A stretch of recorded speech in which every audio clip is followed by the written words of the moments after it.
So let's go ahead and start. You're all here, faculty and staff and students and a community organization. We're all glad you're here. This is the third time we've done a college summit, a national college for students that have gone through a social action experience. So it's super exciting and really it's a highlight for all the faculty that teach it and the ones that are, faculty who are about to teach it. There's another 15 who are about to teach it next semester, and then another 10 or 15 are about to go through an institute. So we have a lot of folks who care deeply about this, this pedagogy and this curriculum around social action. So welcome. Bobby Hackett, president of the Bonner Foundation, is here with us, and and we've been collaborating for 5 years now on the social action initiative. And Bobby is also the tech master, so he'll be doing tech. Do you want to say a few words, Bobby? If anything messes up, it's my fault. We are going to do a breakout. I used emails from people who registered. If it doesn't work, I'll just send you into one of the rooms randomly. So what we're going to do is we're going to have every team have one of their members, and you'll see in a second, your name is underneath there if you've been identified as someone doing the rap. So you'll have 2 minutes to do a rap. Bobby's actually got a clock, which is awesome, that will be there, so you'll kind of see your time. We've got at least 10 organizations doing their raps, and this is, as you know, something we all do in social action. So we thought it's always a good way to start. Then we'll go into breakout rooms. We'll have a couple of questions for students to answer. It's really a chance for the students to talk. And the two questions are basically what's been your greatest kind of learning experience. And hopefully we're interested in why we kind of, as a faculty, I think are interested in this is because it offers students the chance for a transformative experience, not just sitting in a class and getting information, but you can actually be transformed in many different ways by this social action. So we want to hear from you all about that. And then to talk a little bit about overlap between the campaigns. If you heard of any overlap with regard to the issues or the tactics or actions or the campaign activities of the things that people did. And then time permitting, we'll have faculty and staff ask some questions. Then we'll report back. Maybe one person can be identified in that group that will speak for the team or for the group that has met, and say, this is what we talked about in a minute or two. And then at that time, faculty, staff, and students can ask questions of each group as we go around. And then we'll just spend maybe 10 minutes on discussing how are we going to learn and how can we learn and find out about how the campaigns have finished, because a lot of them are still in the mid part of that. So we'll have a little discussion about that. All right. So let's go up to, and as Bobby clicks on, the first one is, I think they're almost alphabetical, except they start with Bluffton, which is alphabetical. So we have, is Maggie on the call? I'm hoping Maggie's I keep looking and I'm not seeing Maggie on here, Scott. You don't see Maggie? No, I apologize. So we'll go on to Rhodes, and then if Maggie comes on, you let us know, okay? Okay. So from Rhodes, we've got Cole and Gandor Will. Are they on the call? From Links Initiative? I'm on the call. Unfortunately, Will, he might have to come in a little later tonight, but No you should. worries. So Cole, do you want to do your organizational wrap? Yeah, that works. Let's go. I have the timer on the screen. You can see it there on the share screen, and go ahead. Sounds good. Thank you. So kind of our group, we found that housing was a really important issue to us, especially since COVID. We've kind of realized about how a lot of people are housing insecure. And we were kind of going down that rabbit hole, and we got connected with an organization called the Memphis Tenants Union. And so we kind of pivoted. At first, we were thinking the eviction process and how we can kind of institute a right to counsel and other reforms like that. But ever since we got connected with the Tenants Union, we kind of wanted to make more of a change in regards to living conditions in Section 8 housing, especially from predatory landlords and real estate companies that were very much taking advantage of these tenants. So we formed a organization on our campus, a student-led organization that partners with the Memphis Tenants Union to try and connect with those tenants and kind of give them the tools, the knowledge, and the background that they kind of need to form their own social action groups, so that way they can begin to advocate for their rights. And we toured some Section 8 housing and met with a bunch of residents at this place called Memphis Towers, and talking with those residents, experiencing what they were living in, having connections with them, kind of really opened up our eyes to something that I don't think you can really understand if you just read about it or if you've just seen like news about that. So we found that like a lot of the time there are regulations and rules in place to protect tenants, but local government is just not enforcing them.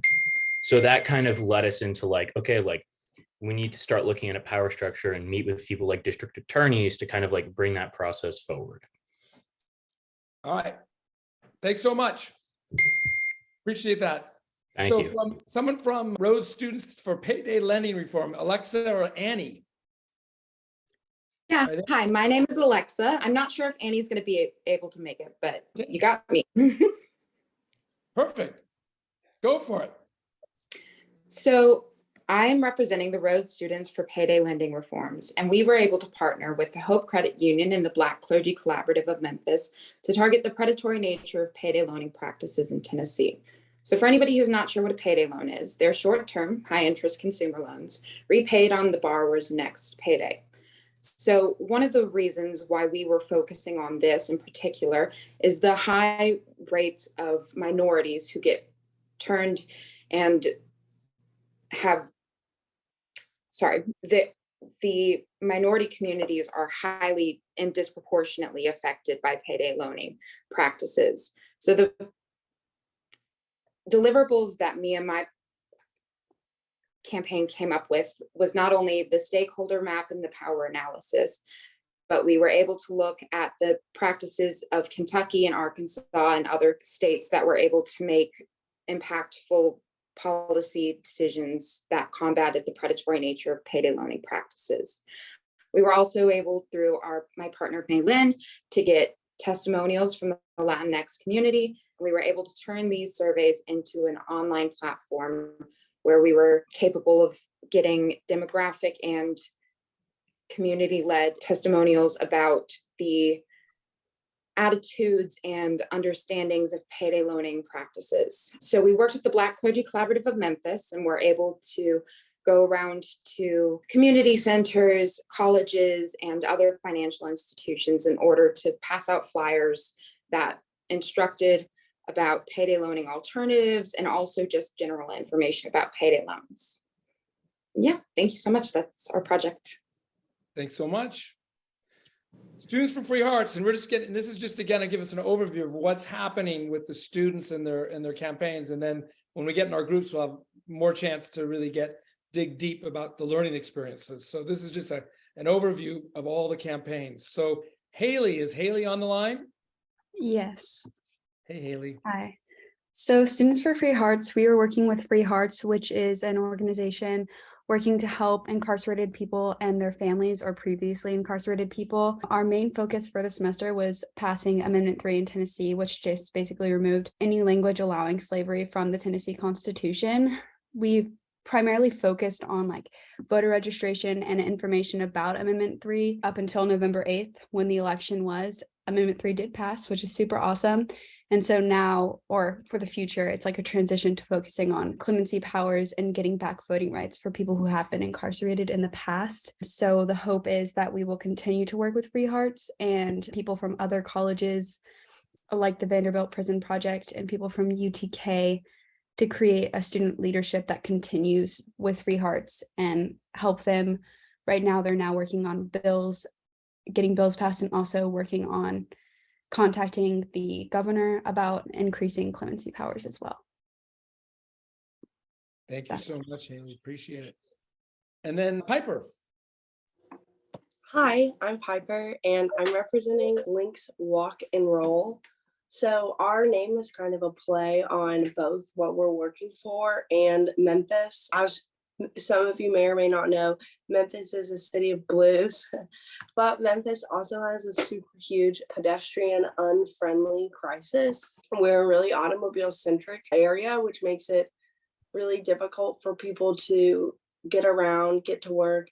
Pretty much every other type of infrastructure in an urban scape is impacted by a lack of pedestrianism, because transportation becomes one of the most expensive costs of surviving. And as we were doing research, figuring out like what part of the pedestrian issue we wanted to focus on, we decided to focus on fatalities, deaths, specifically with children. Thank you. Want your boy? Hi, hey Linda, I don't think you're on mute. Oh my, sorry. No, No. it's okay. And we ended up deciding for a Vision Zero strategy to be passed in the city of Memphis, which obviously takes a really long time. So that's part of our longevity of this project.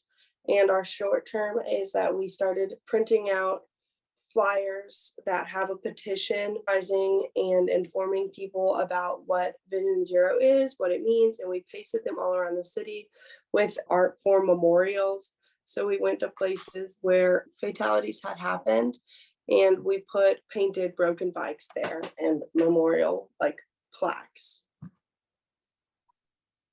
Awesome. Thank you, Piper. So the next university, as soon as Bobby gets to it, is my university, San Jose State. And we have 3 different classes we're utilizing social action. So we'll go through those 3 different ones. And the first one is with Isabel. Is Isabel on the call? With Justice for Healthcare? I don't see her, but Denica's here. I see Denica. I know she's ready. The wrap, that'd be great. Yeah, so we had typed one out during the semester, so I'm just going to go ahead and read it, and then I'll give a few updates at the end as well. So it says, hello, we are Justice for Healthcare. We are recruiting students to join our campaign to increase awareness of the benefits of a single-payer healthcare system with the hopes of passing the California Guaranteed Healthcare for All Act with the support of the California legislature. How many of you have delayed or opt out of treatment due to not being able to afford the healthcare service? We have the support of the Santa Clara County Single Payer Healthcare Coalition, which has built a large following, hope to educate the community on the benefits of a single payer healthcare system here in California.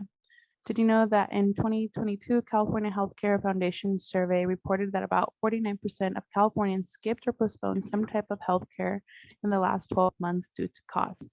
Among those who postponed care, 47% reported that their condition worsened as a result. We hope that by gaining support of the California Guaranteed Healthcare for All Act from SJC students, we can inspire others around campus and to pressure those empowered to support the act and get it passed.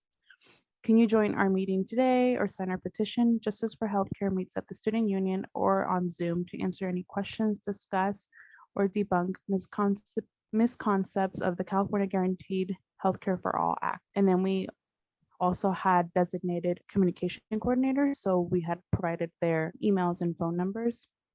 And so just a little update, we were trying to meet with Evan Lowe, which is an SJSU alumni, and he's a part of, I can't think right now, but we were trying to meet with him and we were trying to get him to vote yes on this bill. And we weren't able to meet with him, but we were able to meet with Mao Yang on December 6th. And so just being able to hear her feedback and her being able to answer our questions about this topic. And then we were also able to table one day at SJSU. It wasn't as popular as we thought it would be, but we did reach getting a little bit over 100 signatures on our petition that we had planned at the beginning of the semester.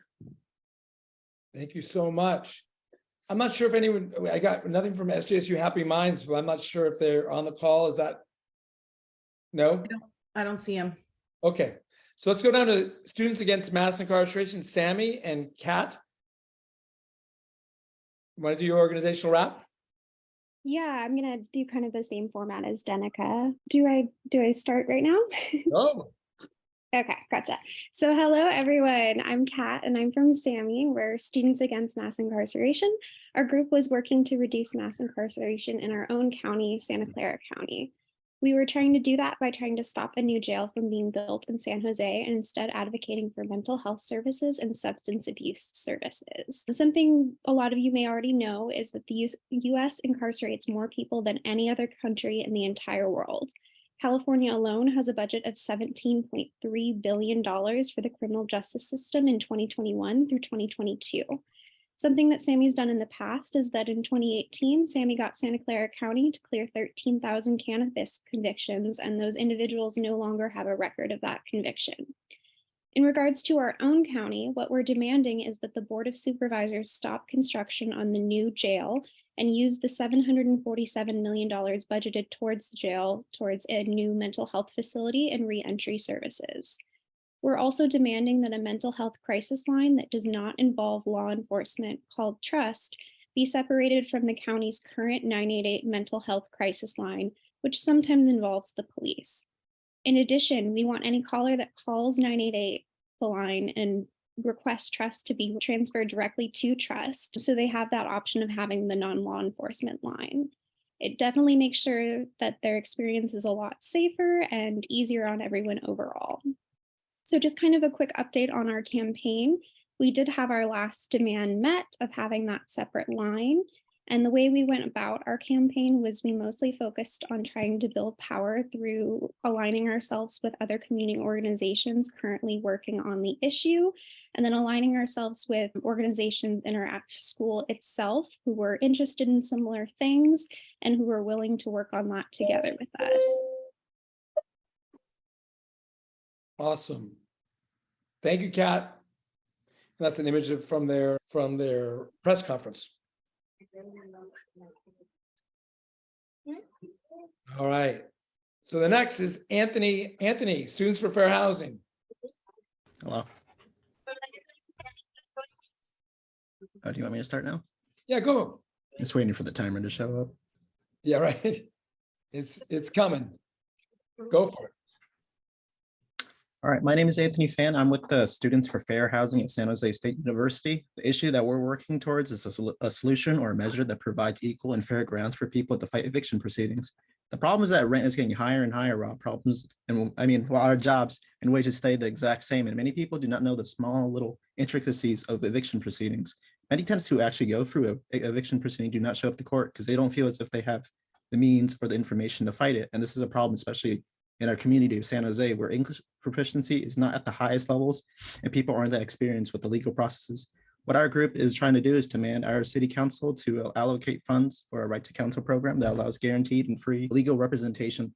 We also want this program to be non-means tested, meaning that people don't have to see if they're eligible or not, so it can reach as many people as it can.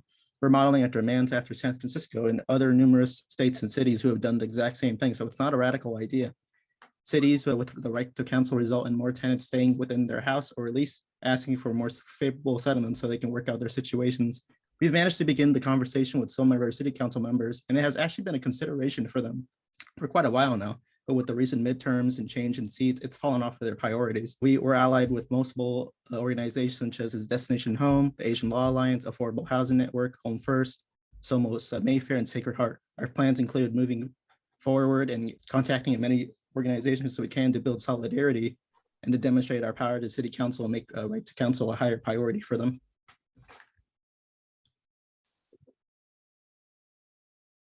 Is that it? Yeah. Good job. Thank you, Anthony. Next is SASA. There's the image of Students for Housing. Next is SASA, Students Against Sexual Assault. And I think Michael will be speaking. Michael? Yes, sir. Thank you, Scott. Hi, everyone. My name is Michael. I'm with SASA. We're a group of students who advocate for safety and respect on campus, on and off campus. The group was actually started last semester due to lack of attention in major issues such as sexual assault, harassment, and competency of our Title IX office. There's actually students on campus and prior students on campus that were harassed, victimized, abused by staff members. In SASA specifically, we've been focusing on the Scott Shaw case, which involved over 27 student athletes that were sexually assaulted by Scott Shaw, who was athletic trainer here on campus. And over the 9 years that these reports were coming in from 2009 to 2018, Scott Shaw was actually allowed to be on campus and still keep his job. As we know, this issue goes beyond just SJSU, and Fresno State has their own issues along with Sonoma State. I actually have linked our Instagram and a Google form for you guys to check out if you guys wanted more information. We have 3 demands actually that we're working through with our campus. Our Title IX office currently only has 5 staff members, and we're asking them to fully staff our Title IX office, given that we have over 36,000 students, and all we need is 6 people to staff the office. We want the CSU Chancellor's Office to release an investigative report on the misconduct of our Title IX office from the years of 2009 and 19. And on top of it, when the Title IX office was purged, they came in with a new team and they actually rehired a woman that was on campus working in the Title IX office during the misconducts, and we are demanding for her removal from her position of our Title IX office. Thanks, Scott. Thank you, Michael. Women Against Period Poverty and Kimberly.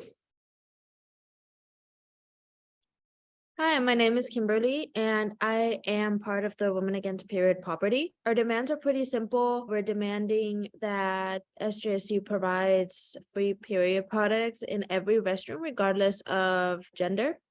We did want to focus on menstrual products because it is a basic necessity. Can be from the health services fee. We can allocate a certain amount of money to providing this necessity to students. And we were contemplating for a little while changing the name to Students Against Period Poverty so we can be more inclusive towards the LGBTQIA+ community and transgender community as well. Currently, our demand isn't radical. Multiple universities across America have already implemented this necessity in all their bathrooms, and it's just SJSU that hasn't been part of the change, and California has already introduced a legislation for it that has been enacted. However, SJSU still hasn't given us concrete plans on how they're going to go about to implement this necessity in all the bathrooms, and we're still waiting to hear back from the president. Thank you, Kimberly. So I think if we go up top, there's another set of folks for, I'm not sure if folks on. So is Carla on from Healthy Food Alliance? Carla? I didn't see her join. Okay. And then from the person from Bamboo Shade for Students, which is a great idea because in San Jose it gets hot, is not on, unfortunately. The person emailed me. I'm not sure any of these other groups. I don't want to miss anyone. All right. So why don't we go to the next college, which is University of Central Arkansas. And Morgan Trent? Yeah, I'm here. Yay, Morgan. Go. All righty. So my name is Morgan Trent. I'm from Bears Against Student Hunger, or BASH, and we're a group of students in the multicultural PR class, and we're working on implementing a plan to end student hunger at UCA. So we got statistics from a woman who works for the Arkansas Hunger Relief Alliance, and some of those were that 21% of college students don't have enough money for everyday food, and 31% of students often skip meals.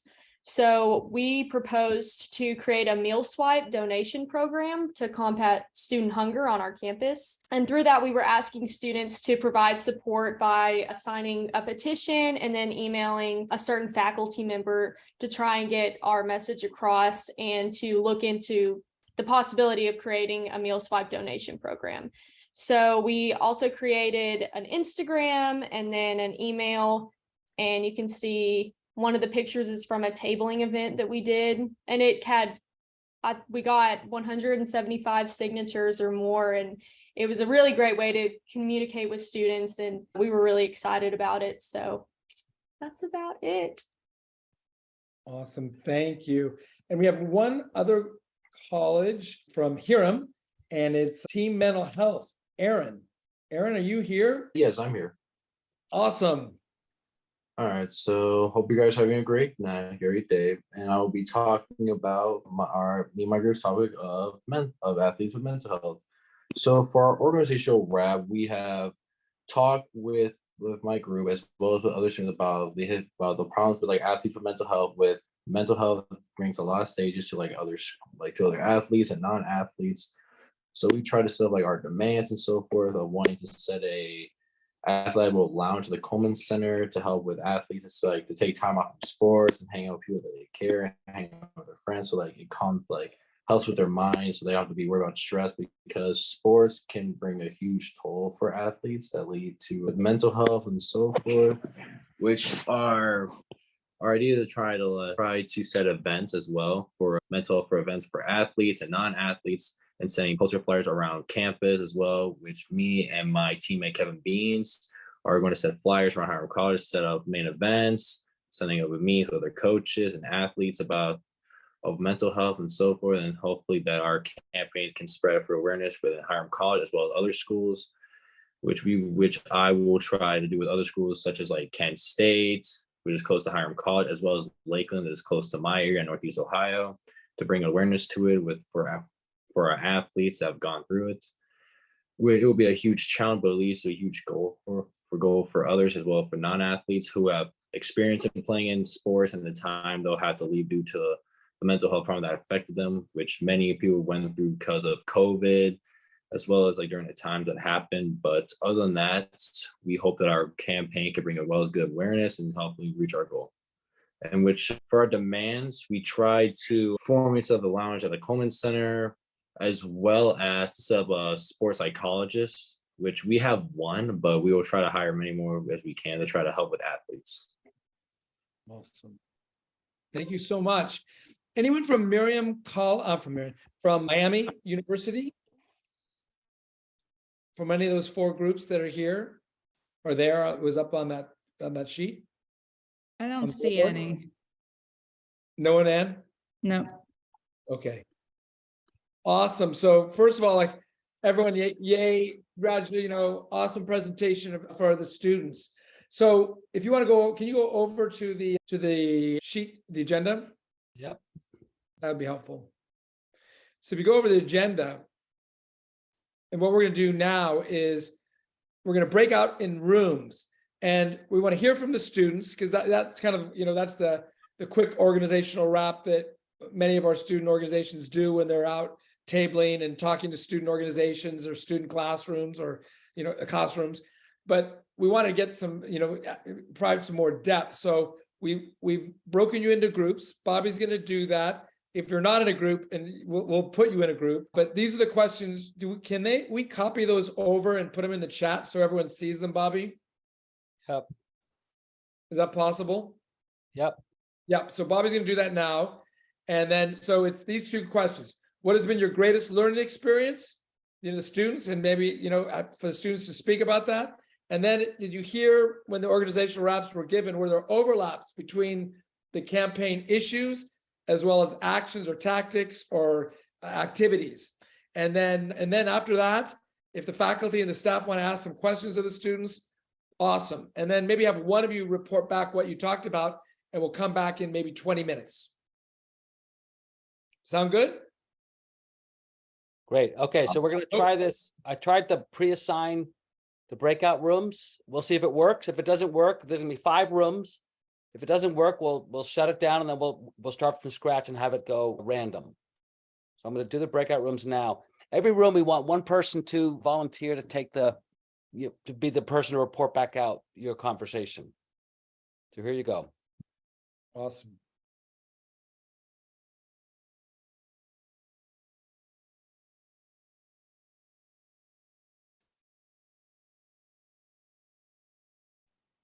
All right, an awful lot of these didn't work, so let me just do this now.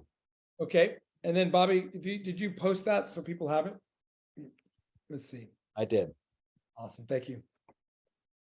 So put folks in groups, and there it is. Great.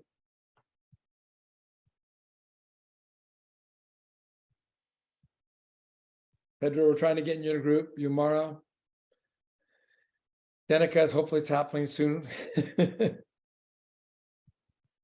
So do you want me, should I join room 4 just to go in? Yeah, go wherever you, yeah, go ahead, Ed. All right, I'll go in.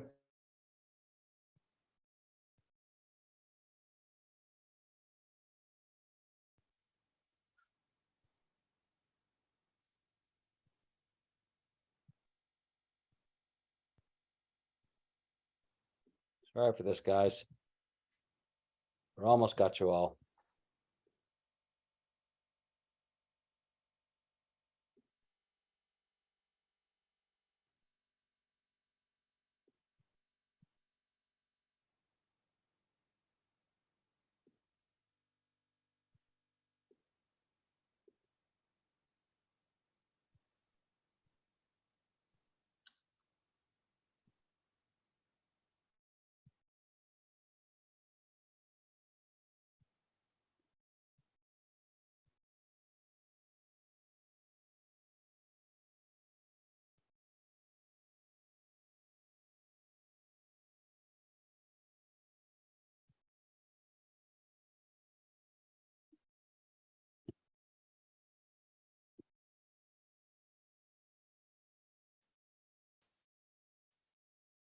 Ken, you wanna, Hey, Bobby, I just wanted to say hi. oh, nice to see you. I've just been lurking and listening. I've That's great. DM'd a couple of student teams because I'm teaching the class next semester. Awesome, But I just wanted to say hi.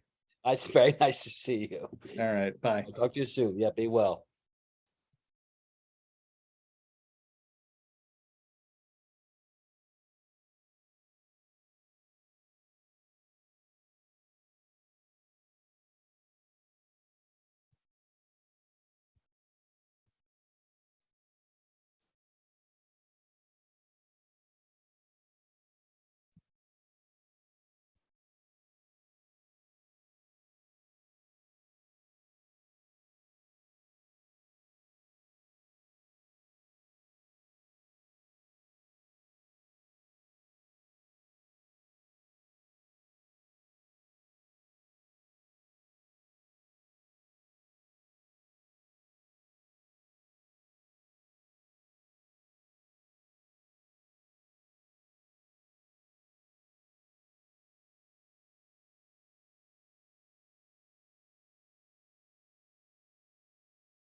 Hello, hello.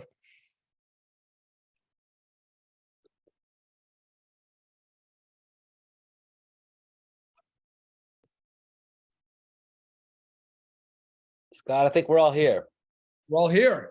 Awesome. Hey, Mia, good to see you. Just saw Mia. Hey, good to So see you too. good to see you. So maybe we could just have, if we could just go through the groups and just have like, just a minute or two, just like, what were some of the things you all talked about?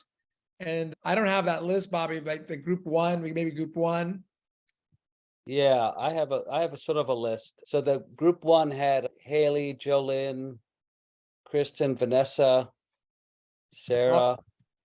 Is someone going to speak from that group to say, a minute or two, what y'all talked about? I can share a little bit. Haley. So we just kind of talked about like what we learned from like the classes.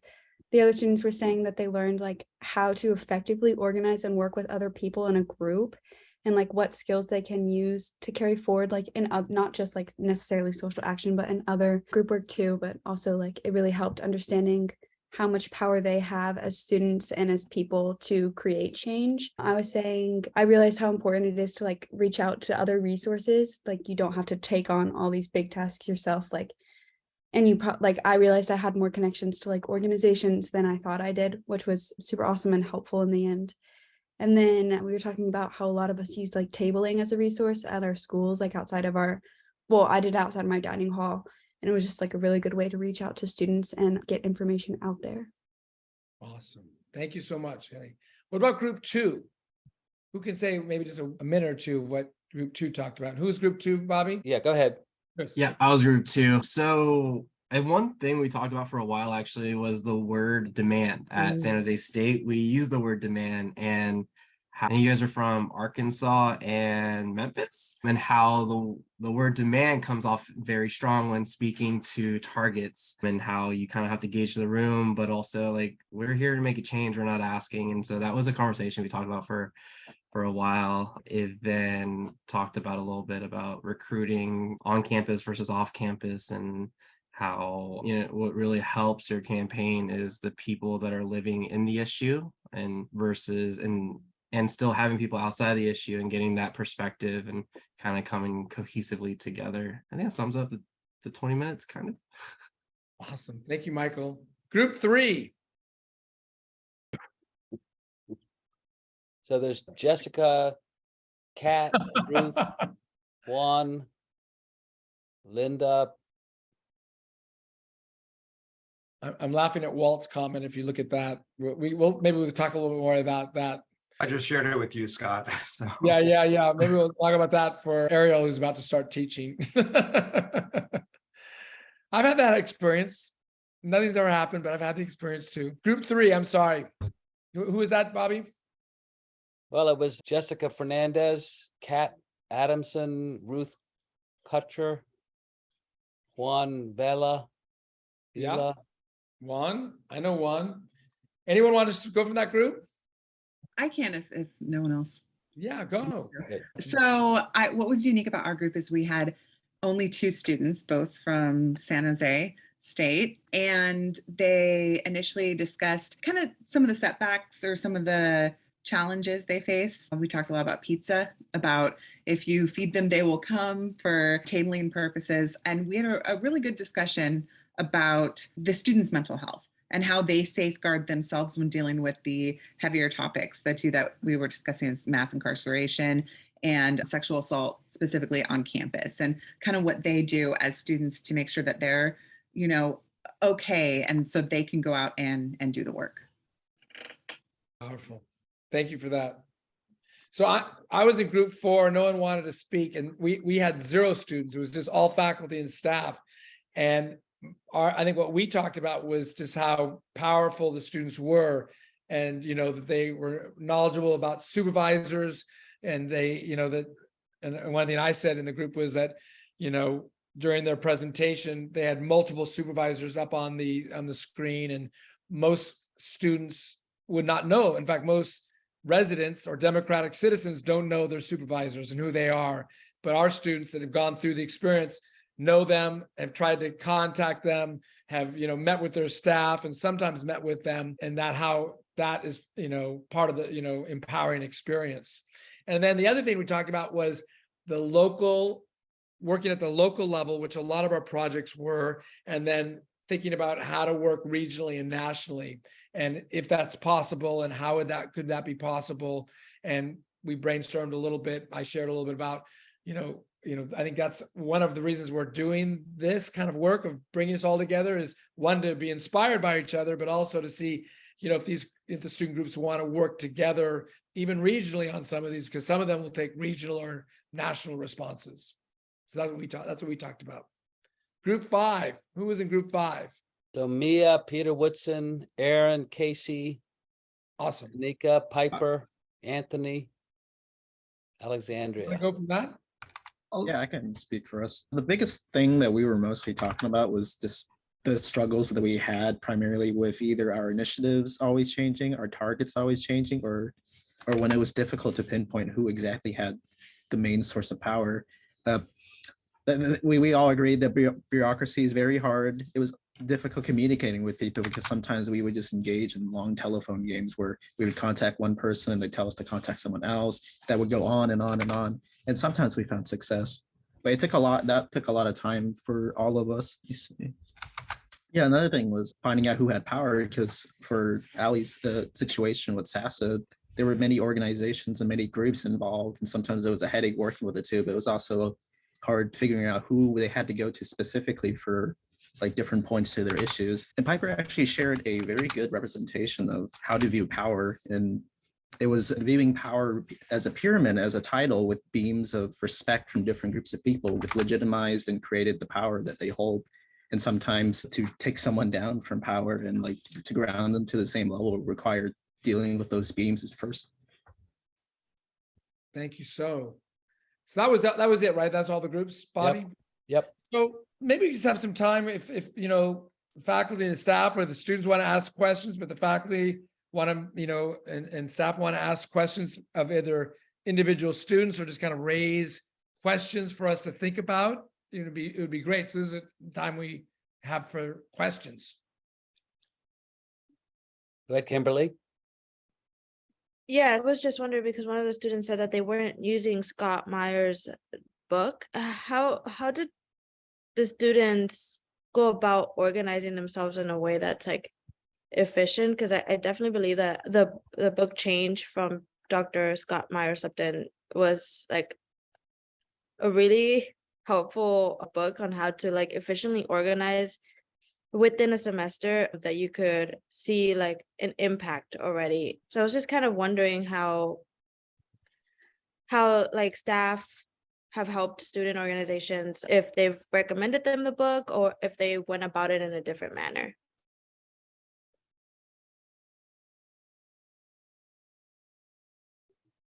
Well, Kimberly, I can speak to that a little bit. Dr. Reva Brown at the University of Central Arkansas. The students didn't have the book, but I outlined the book on slides, and they got every kind of slide you can name that summarized the book very, very well. We added this component to the course after book orders had been turned in, and it would have been an act of Congress to try to add that extra book. So it was just easier for me to outline the book on slides for them. And if there was something relevant that they really needed to read the whole thing, I would make sure that they had copies of that. But they did have the book per se.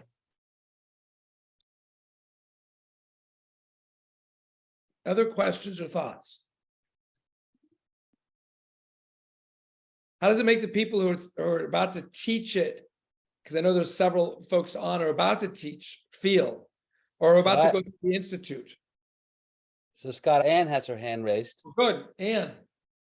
Yeah, I just wanted to say, kind of similar to what Reva did, I didn't use the book. I mean, I used the book, but I prepared slides basically based on the book. And my course was a little different in that it was a health policy class. So what I did was kind of use readings about health policy that were demonstrating the concepts in the book, and then used the class to kind of explain the concepts in more detail. So that's how I kind of fit it together. Similarly, like I added the component after like book orders were due. And yeah, so that was kind of the easiest way for me to do it. Awesome. It's a Any very other good question, because I think the reason this hasn't happened in the past is that people assumed you couldn't get students to launch a campaign during the constraints of a semester. And so having that order and that efficiency that you talked about was very critical. Vanessa and then Patricia. I just wanted to add from the student perspective, after the entire semester of like tireless work doing the campaign, it was nice to see that people like around us kind of knew what we were going through and the struggle that it was. Because when we're doing it on campus, it feels like we're the only ones, you know, like we're the only students organizing, and then just know that somebody knows the way that you feel is kind of a nice feeling. Awesome. Pat? Hey, so I have an asynchronous online sociology section, coming up. And I was wondering if any of you could talk about what you think about how to fit this wonderful stuff in that kind of delivery mode. That's my question. And I'm sticking to it. Thanks. Sorry, my dog is being like super crazy, so he's sitting here with me. In our class, my professor's name is Dr. Harrison, and he's not here, but I really appreciated his like openness and reception to bringing other experts in. Like the power map that our group talked about, that was something that like an outside of class source came in and talked about. And I really appreciated like keeping our class open to different people and having different people come in and explain things, because it really opened up the conversation. And I think that like if your course isn't completely focused on social action, like the idea of having like maybe students that have done social action work come in and talk about it from a student perspective, or having some sort of representative from some kind of social action nonprofit or something come into class and speak. That's what we did. We had a ton of different representatives of a ton of different nonprofits in Memphis come in and talk about like how Memphis is the city with the largest amount of nonprofits in the United States, and what that means and why it's good and why it's bad. And I really enjoyed that aspect of our specific course. Thank you. Andrew, and then Anthony. So I actually had a question for the students. I teach St. Mary's College in Indiana. I teach a course kind of on the social action model. It's an experiential learning course, or what some people call service learning. So I have my students working in the community in some capacity, pursuing their justice-based interests and connecting with community organizations, working on issues that they care about. But that's also, this experiential learning piece is a required piece for the college. So I get a lot of reactions from students, you know, some about the experiential learning piece. So some of them get really excited about it and they say, you know, I took this class and it became so much more than a class, and I became so passionate about it. And, you know, now it's turned into a career, or, you know, I continue to work with this organization beyond the class. And on the other end of the spectrum, I have students who say like, oh, it's so much work. Like I already have so much work in so many other classes, and to do this stuff of, you know, the regular classwork, it's just too much. So my question to the students is like, how do you think about the time commitment involved in an experience like this, positively, negatively, like maybe not just in terms of time, but in terms of, you know, energy as well. Like how do you manage that? Really, anyone just jump in. So I'll say, as a student that is full-time and works full-time, the workload is intense, but it's also like, it's going to be intense because that's what we wanted it to be. And if you're going to put the effort in, like you're going to be more successful than if you're not going to put the effort in. But I think having a group that communicates really well with each other definitely helps get through the semester. Our group, we had a total of 12 students. And so we were really able to lean on each other and kind of pass the work around, which really helped us. Great.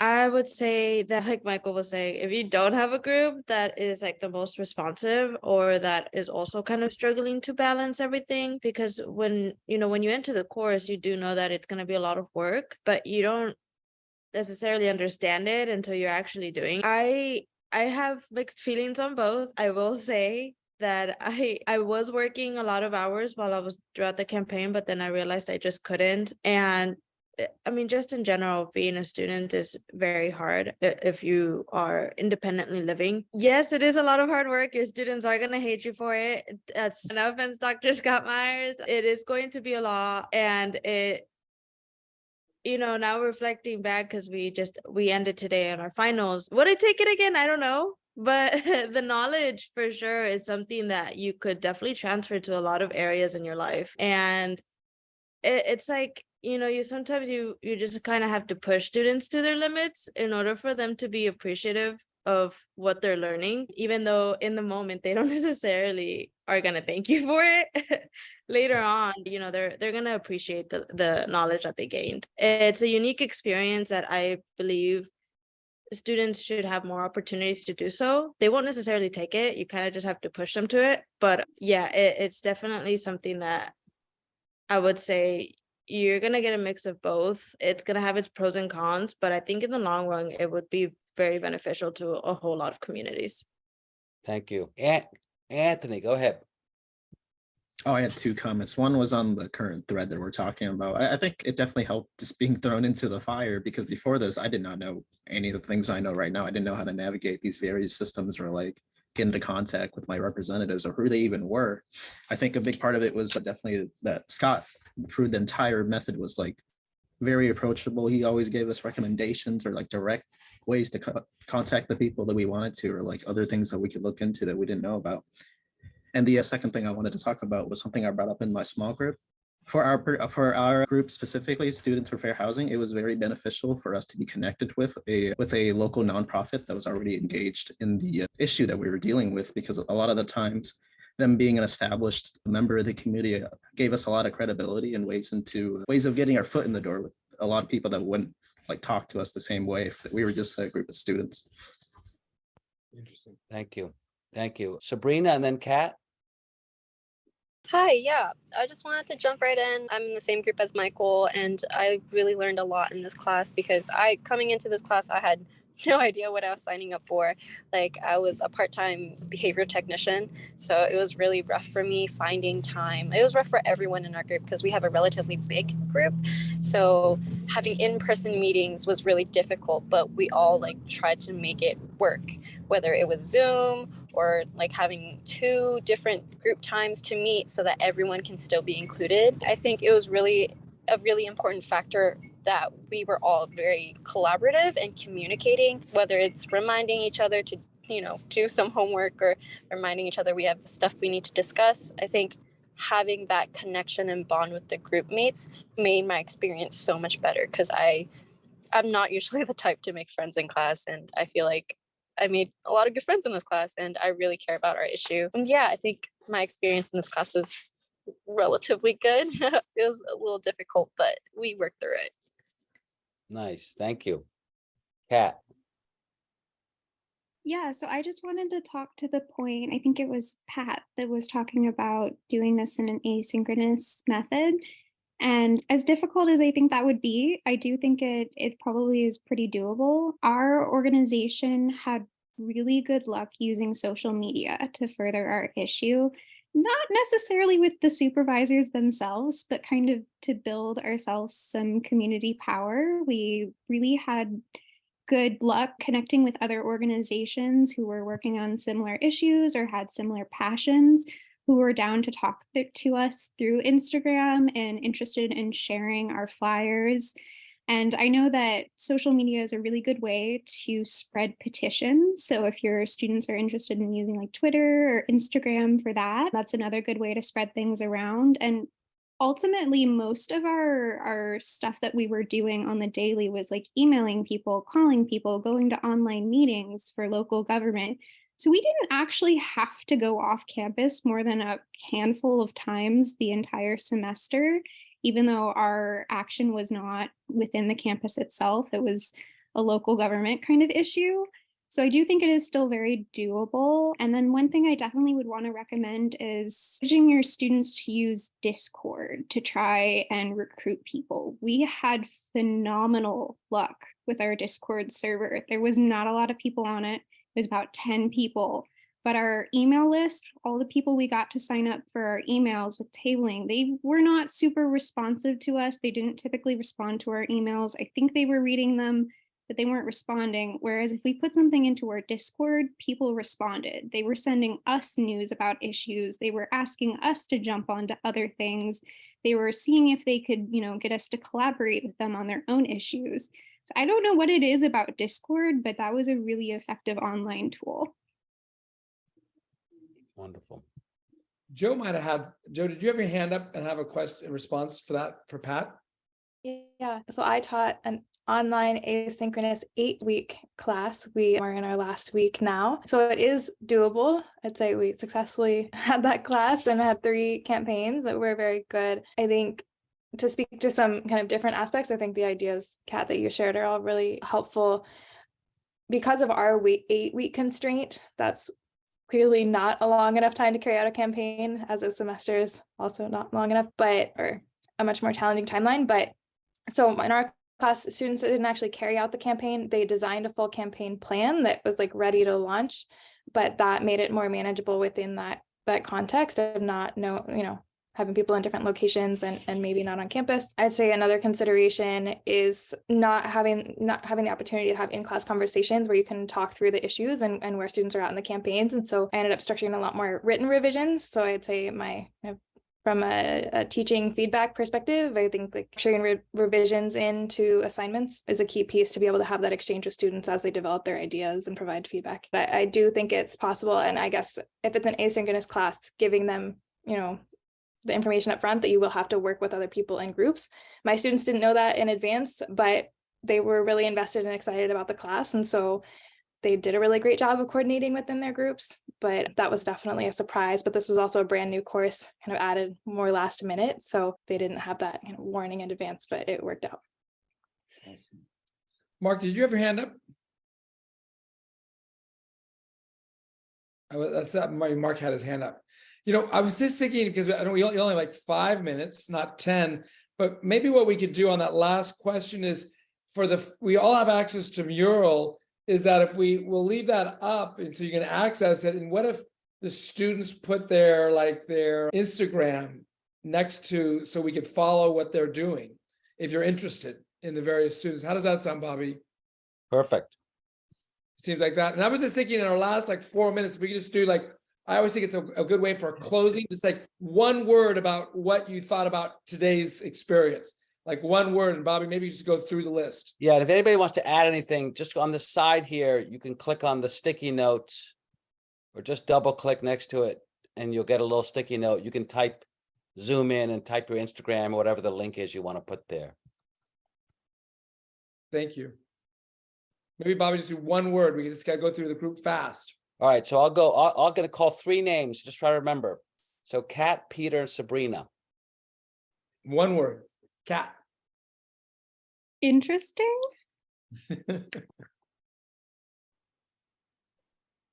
Who is next? I think I was next. I would say it was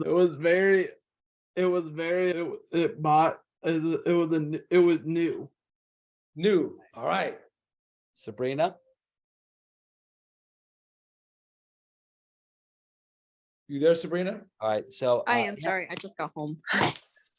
Go. One word for me would be very informative. I learned a lot from the other organizations that were here today. Awesome. You could do one sentence too if you want. Anthony, Alexandria, and Riva. I would say it was engaging.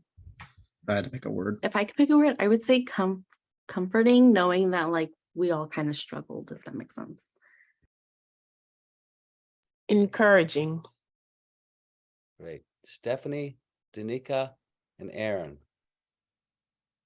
Inspiring. Very, very informative and a learning experience. I would say one would be very interesting because I've learned a lot from other groups from their issue, how they have their campaign role, organizational rep. Awesome. Great. Patricia, Kimberly, and Ruth. Knowledge. Pat. Inspiring. You folks give me hope, and that's in short supply these days. So thank you so much. Ruth? Patricia stole my word. I was gonna say hopeful. Great. Alexa, Scott, and then Anne. Eye-opening. Okay, can you say again, Alexa? I missed that. Eye-opening, sorry. Eye-opening. Scott? So hope, where there is no hope, the people perish. Anne? Empowering. Oh. All right. Morgan, Michael, and Walt. I was also going to say eye-opening. Good one. Definitely inspired and empowered. Inspiring. Great. Mark, Andrew, and Vanessa. Energizing. Great work by so many groups. I'm going to say rejuvenating. I'm coming to the end of a sabbatical and I haven't talked with students in a while. So it's great to hear from some students doing some really interesting things. I would say connections on a larger scale. Casey, Jolynn, and Sarah. I would say systems, the importance of internal and external systems. My word was also inspiring. For me, I think it really made me feel optimistic about the state of the world. So Angie, and where am I on my screen? Kristen and Drew. Heartening. I'd say impressive and grounded in truth. I think it was amazing to see how much everyone cares about their communities and the work y'all doing. So thank you. Cole, Mia, and Haley. Motivating. It was reinvigorating. As someone else said, sometimes hope can be in short supply, but I felt really good just learning about all the good work everyone is doing. I was also going to say it was motivating. Piper, Juan, and Linda. I'd say it was thought-provoking. Juan, are you there? Yes, sorry. It was reflective for me. We just finished third semester today, so it was, I think a good way to reflect. So Linda has to take a pass, but she said motivating. I'm sorry, motivational. Rochelle, Adrian, and Sophia. I don't know if I'm saying that right. Rochelle? I would say resilience. It's just really nice to see the students continue to build on the work that they're doing and be persistent in it as well. And everybody, Rochelle is an alum from Scott's course.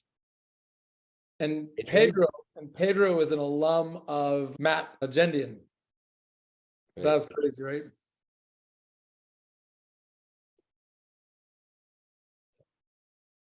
Anyone else? Yeah, I would say, this is Adrian, I would say activated and engaged. Great. This is Sophia. I would say justice oriented. Wonderful. Thank you. And you're Myra? I would say that it was really empowering. And I'll say it was fun, really fun to be with all of you. And as well as the other things that Peter said here. It's pretty awesome, really. You have to think about it. Look at this. From all over the country. Semester. Right? Yeah. So we're like Alexander Hamilton, the musical. This is not a moment, it's a movement. We're trying to create, our vision is on every campus in the nation, every semester, there's a social action class. That's our vision. So if that vision inspires you, for the faculty and staff, join us on the meetups. We meet once a month. We'll meet again in late January and early February. We'll choose a time and we'll kind of report out what we learned from this semester, as well as hear from the faculty who are just starting teaching the classes. And for the students, if this interests you, I'm sure as we and you want to help expand that, contact us. Here's my email. I just put it up, and there is room for you, not only in the social action you're doing, but also in helping get other faculty to adopt this, other staff to adopt it, maybe even other students, because twice now we've had student-led social action courses. So that's even a possibility. So there's many ways that we can work together as we try to really expand this vision across the country and maybe even the world. That we have someone now from England, our first international person, so slowly growing. So awesome to have you all together.